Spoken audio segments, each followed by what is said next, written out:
मैं मनोज मिश्रा कंप्यूटर की advanced tele classes में आप सभी का हार्दिक अभिनंदन करता हूं।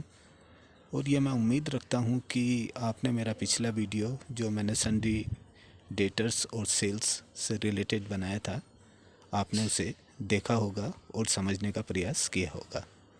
तो आज के इस वीडियो में हम टेली के अगले ग्रुप सन्डी क्रेडिटर्स और परचेज़ के बारे में समझने का प्रयास करेंगे। तो सबसे पहले हम ये देखते हैं कि सन्डी क्रेडिटर्स क्या हैं। तो इनको हम हिंदी में बोलते हैं लेनदार, अर्थात ऐसी पार्टी जिसे बिजनेस से कुछ अमाउंट लेना है। हम इसको सिंपल लैंग्वेज में ऐसे भी बोल सकते हैं कि जब बिजनेस किसी व्यक्ति, एंटरप्राइज या किसी कंपनी से कोई भी सामान या सर्विस उधार में परचेज अर्थात खरीदता है, तो ये सभी बिजनेस के क्रेडिटर्स कहलाएंगे।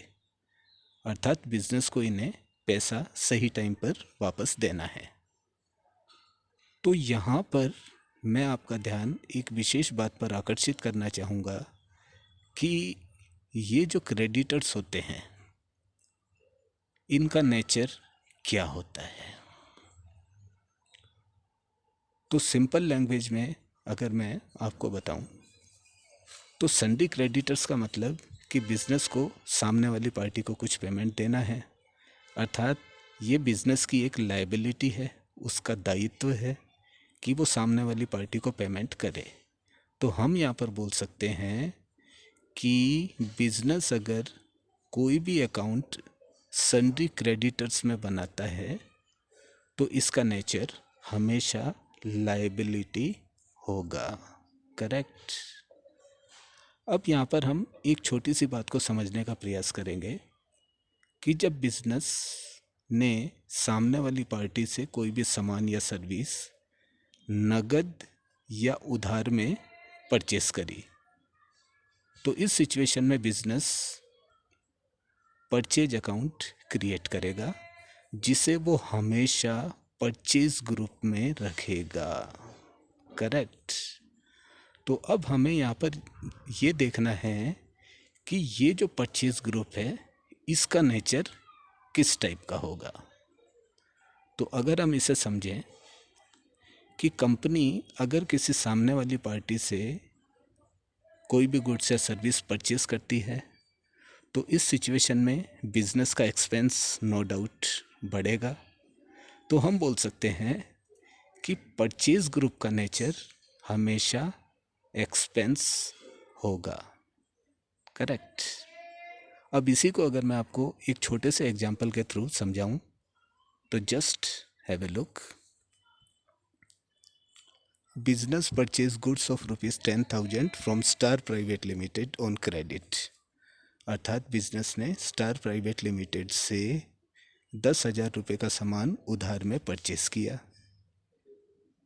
तो इस सिचुएशन में बिजनेस दो अकाउंट्स बनाएगा।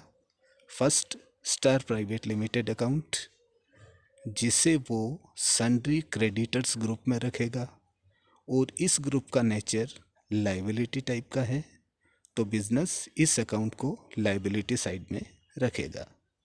करेक्ट।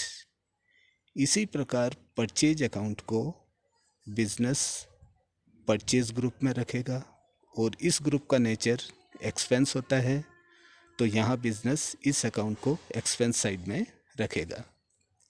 अब अगर हम इसका ट्रांजैक्शंस देखें, तो यहाँ हमारा एक्सपेंस इंक्रीज हो रहा है, क्योंकि बिजनेस ने परचेजिंग करी है।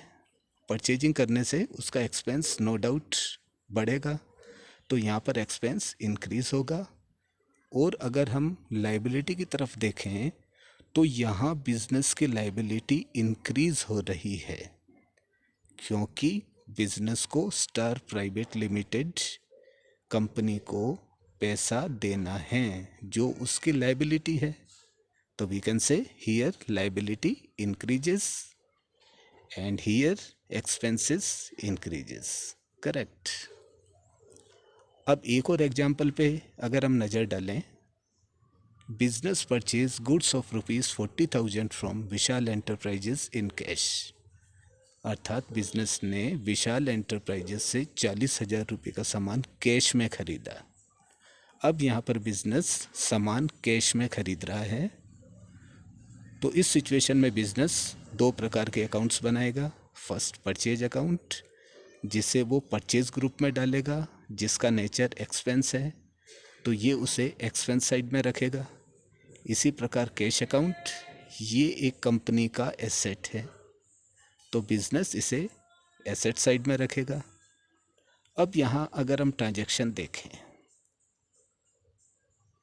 तो परचेज करने से हमारे कैश अकाउंट से पेमेंट निकलेगा, अर्थात कम होगा, तो हम यहाँ पर बोल सकते हैं कि एसेट्स डिक्रीज होगा। और in the same term purchase account, यहाँ पर बिजनेस का एक्सपेंस बढ़ रहा है, तो हम बोल सकते हैं कि here expense will increase. Correct. तो मैं उम्मीद करूँगा कि मेरा ये छोटा सा प्रयास आपको पसंद आया होगा। So see you very soon in the next class. Till then bye.